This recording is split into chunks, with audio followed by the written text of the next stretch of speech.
kwamba tunajaza hii ripoti ili tuweze kupata taarifa sahihi. Kama tunavyojua tuweze kazi uweze ukafanya peke yako. Sisi tunakuwa ofisini, lakini kunakuwa na idara ziko nje. Sasa ile ripoti ambayo itakuwa inajazwa na ndugu zetu wa idara ya udiakonia ambao wako shirikani wanaokuwa wanaibua watu huko, nia yetu zaidi ni kupata taarifa zilizokuwa sahihi. Lakini pia itatusaidia kupata mtazamo kwa ujumla wa kazi yetu.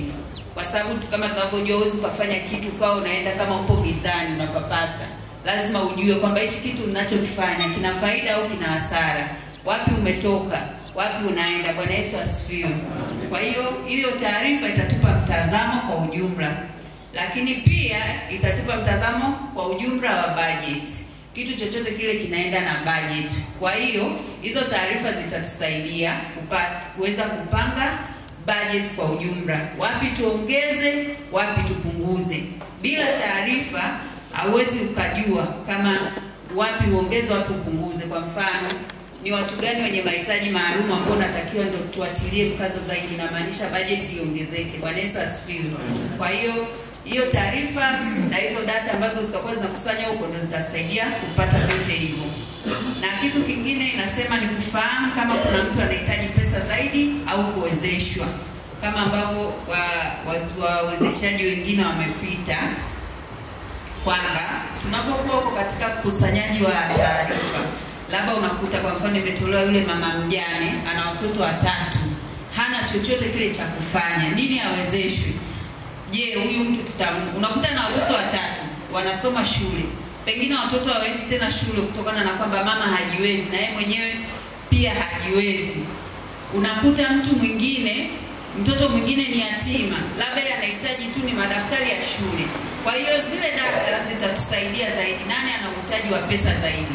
Unaweza bila hizo taarifa unaweza ukajikuta anahitaji labda mwenye kiatu ukampa 500,000, lakini yule mama mjane kama ule wa mfano ukampa 100,000. Hapo unakuwa hujabalance, mambo yaenda sawa. Bwana Yesu asifiwe. Lakini kitu kingine ni kuonyesha wawezeshaji au NGO ambao wanataka kutupatia pesa. Kama tunavyojua kanisa letu la Moraga Tanzania kupitia idara ya udiakonia tunafadhiliwa na watu mbalimbali. Sasa kupitia hizo data ambazo tunakuwa tunazikusanya zitatusaidia sisi na zitatusaidia wao watakapokuwa wanatuletea hizo pesa, ili wajue kwamba pesa zao ziko mikono salama na zinafanya kazi kwa wale walengwa waliokusudiwa. Bwana Yesu asifiwe. Bila hizo taarifa huwezi ukajua nini uwasilishe kwa wale watu wafadhili. Lakini kitu kingine inatusaidia kwamba kudhibitisha tulifanya kazi gani, huko ulikoenda ulifanya kazi gani. Kitu kingine kufahamu aina gani ya watu na wanaishi wapi huko ulikoenda. Je, huyo mtu ana ulemavu wa kiasi gani, ni yatima, ana hali gani? Kuna mwingine ni yatima lakini anaishi na ndugu wenye uwezo, japo ni kweli ni yatima lakini ana uwezo, anasoma shule nzuri, maisha yake ni mazuri. Hauwezi kumlinganisha na yatima mwingine ambaye anaishi labda na bibi ambaye ni kikongwe hajiwezi. Bwana Yesu asifiwe. Kwa hiyo hii itatusaidia kwamba tunadili na watu gani na hao watu wanaishi wapi, kutambua maeneo yao. Na kitu kingine ni kutambua ni mahitaji gani yamekamilishwa na huduma ya udiakonia, kwamba mahitaji gani kwa mfano labda kwa mwaka unapofunga ripoti itakusaidia wewe kujua, au itatusaidia sisi kufahamu kwamba kwenye idara yetu ya udiakonia mahitaji gani ambayo tumeyakamilisha kwa mwaka huu na mahitaji gani bado ambayo hatujayakamilisha, ndio tuanze nayo kwa mwaka uliopita. Na hii itatusaidia pia kupanga vipaumbele, kipi kianze, kipi kifuate. Yote hiyo itatokana na kujazwa kwa hiyo fomu ambayo tutasaidiwa na kamati zetu za udiakonia. Nyingine ni kupata taarifa katika maandishi, kwa sababu ni bora zaidi kuliko maneno kwenye simu. Bwana Yesu asifiwe. Kitu kikiwa kwenye maandishi ni bora kuliko kwenye simu. Kwa mfano kwenye simu utasema alikuwepo au ndio nilienda. Hapo inakuwa ni unapata taarifa lakini ni taarifa ambayo haijatimia. Ila kitu kikiwa kwenye maandishi unakuwa una uhakika kwamba kaka Justin alienda, alijaza fomu na aliwapitia watu fulani, alitoa huduma fulani, ameibua matatizo mapya ni fulani, kuliko kwenye simu uweze kupata taarifa zilizokuwa kamili. Na katika hiyo fomu ambayo itakuja mbele inaeleza kwanza ukurasa wa kwanza nani anajaza hiyo fomu. Kitu kingine, fomu ilijazwa lini, fomu ilitoka wapi, nani alipitisha fomu, na ufupisho wa taarifa ya kazi katika mwezi huo. Na hii hapa ndo fomu yetu. Hii fomu na hii hapa ndo fomu yetu ambayo ina ukurasa wa kwanza. Hizi fomu kwa bahati mbaya hatujaziprint, lakini tutaziprint, tutagawia zile kamati ambazo ziko kwenye shirika na kwenye dinari zetu, ambao watakuwa nazitumia hizi fomu kupata hizo taarifa sahihi. Kama hapo tunaona mwanzoni imeandikwa jimbo, kama tunavyojua utajaza kama jimbo Kanisa la Moravian Tanzania, jimbo la Kusini Magharibi. Mwezi na mwaka wa taarifa utaijaza hapa. Mwezi wa 4 mwaka 2025, wilaya ya utajaza hicho wewe unajaza hiyo taarifa. Uko wilaya gani? Labda wilaya ya Mbeya mjini, wilaya ya Chunya, wilaya ya Mbalali, utajaza hapa. Dinari, unatoka dinari gani? Utajaza. Hizi ni taarifa ambazo anajaza yule mwezeshaji. Samahani namtumia kaka Justin kwa sababu ndio mtu ambaye namfahamu kama mfano. Kwa taarifa za kaka Justin atazijaza hapa. Usharika au kituo cha ushirika au kituo wapi, anatoka usharika gani, unaandika hapa. Tarehe ambayo ulienda kumhudumia huyo mtu, ulikoenda kutembea, tarehe itajaza tarehe, mwezi na mwaka. Afisa muhusika, kwa hiyo afisa muhusika ambaye ndio ambao unakusanya hizo data kutoka kwa huyo mtu utajaza. Labda tuseme Emmanuel Angetile anajaza hapa. Shughuli iliyofanyika, kule ulikoenda ulifanya shughuli gani? Kwa mfano labda niseme ulimwezesha labda mtoto, ulimpatia kiatu au ulimweka katika mazingira safi, utaandika shughuli ambayo ulifanya pale kwa huyo mtu na kwa hiyo siku. Na kitu kingine, kaka Ima, ungepeleka ile slide hapa. Ile fomu kule ilikuwa haijajazwa. Sasa namna ambavyo inatakiwa kujazwa ndio hivi. Kwa hiyo hapa naandika labda shughuli iliyofanyika, kulikuwa na semina ya ujasiriamali, pia tulipanga milo michache baada ya kanisa na tukanunua nguo kanisani. Labda nitolee mfano ile siku ya udiakonia, kwamba mmefanya hiyo kazi, mlifanya shughuli gani? Labda mlipanga, labda mlikutana na watoto, mlikaa nao, ndio waeleza watu ni matatizo mbalimbali, vitu ambavyo mlifanya, labda mlinunua chakula mkawagawia wamama wajane wasiojiweza, vitu kama hivyo. Na kitu kingine inasema muhtasari wa kazi. Muhtasari wa kazi, maelezo mafupi ya kazi iliyofanyika hiyo siku. Naelezea tu kwa ufupi kwa summary.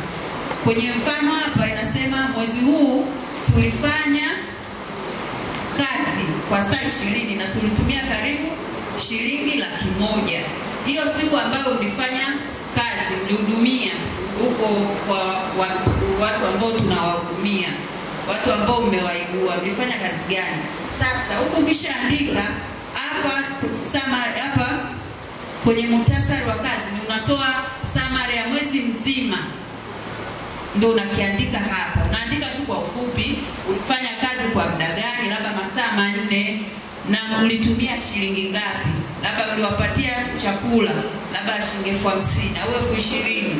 Hata mkifika, hata mkisaidia tu, labda tuliosha vyombo, tulifanya, zote hizo ni kazi za udiakonia kama tulivyojifunza kwamba udiakonia sio tu pesa, ila kile kitu ambacho ulimfanyia.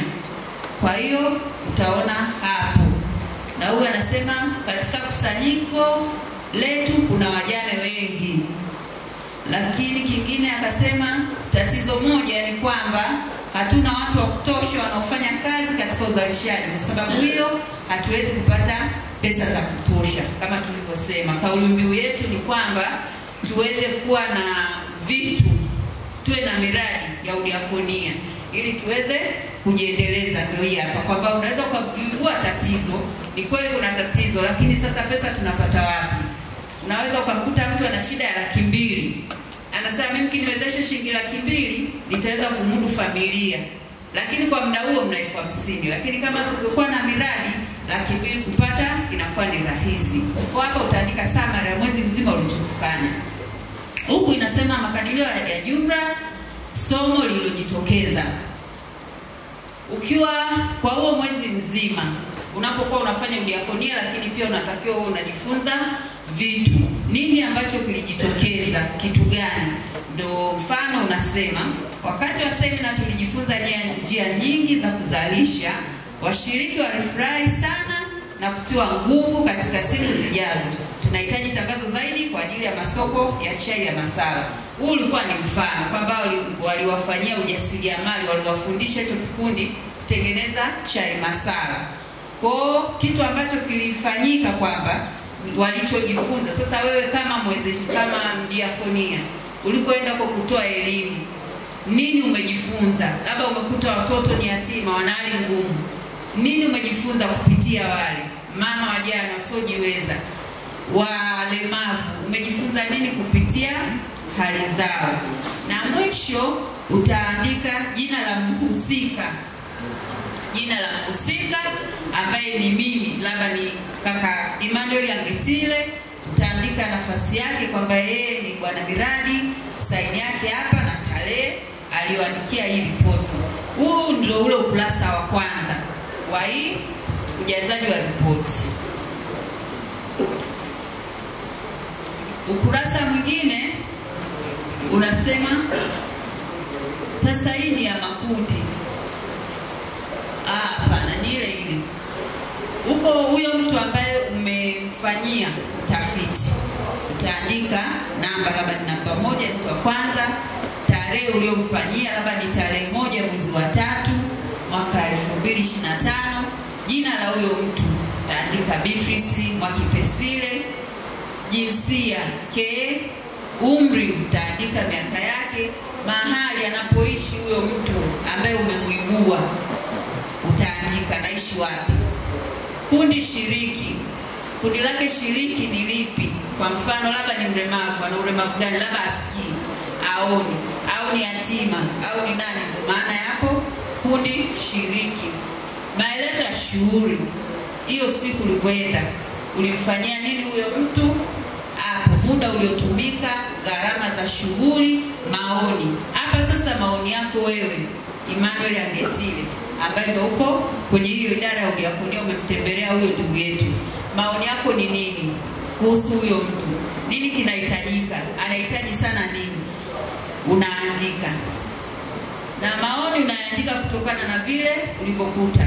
Labda hali yake ni mbaya sana, au labda nyumba anayoishi haifai hivyo, au labda chakula hamna kabisa. Tatizo kubwa unakuta wengine familia tatizo kubwa ni chakula. Ndio hii hapa mfano wake ambao inajazwa ni kwamba namba 1 ni hivyo. Hii kazi alifanya tarehe 18 mwezi wa 10 2024. Jina Amelia Mwalimu, jinsia yake ilikuwa ni ke, umri wake ulikuwa ni miaka 40, mahali anapoishi Mbeya. Kundi shiriki ni mlemavu huyu mtu. Maelezo ya shughuli kwamba kitu ambacho kilifanyika ni kwamba amepewa blanketi mpya. Muda uliotumika alitumia dakika 30. Gharama za shughuli shilingi 60,000. Hiyo 60,000 labda walinunua blanketi tuseme 50,000, labda 10,000 wakatumia nauli mpaka eneo la kufuata. Bwana Yesu asifiwe. Maoni sasa, maoni, mazingira mliyokutana nayo huyo mtu. Kuna mazingira gani?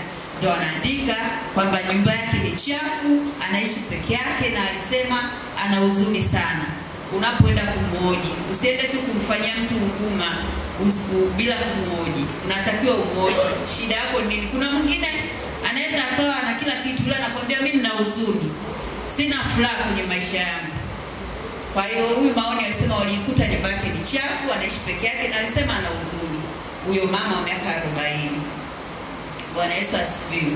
Kwa hiyo hii ndo namna ya ujazaji wa hizi ripoti. Nitaziprinti na nitazisambaza kwa wale ambao wako kwenye kamati za udiakonia ili waweze kuzijaza kila mwezi ili tuweze kupata taarifa kamili. Mwanakondoo ameshinda. Nawashukuru sana, naomba kuwasilisha.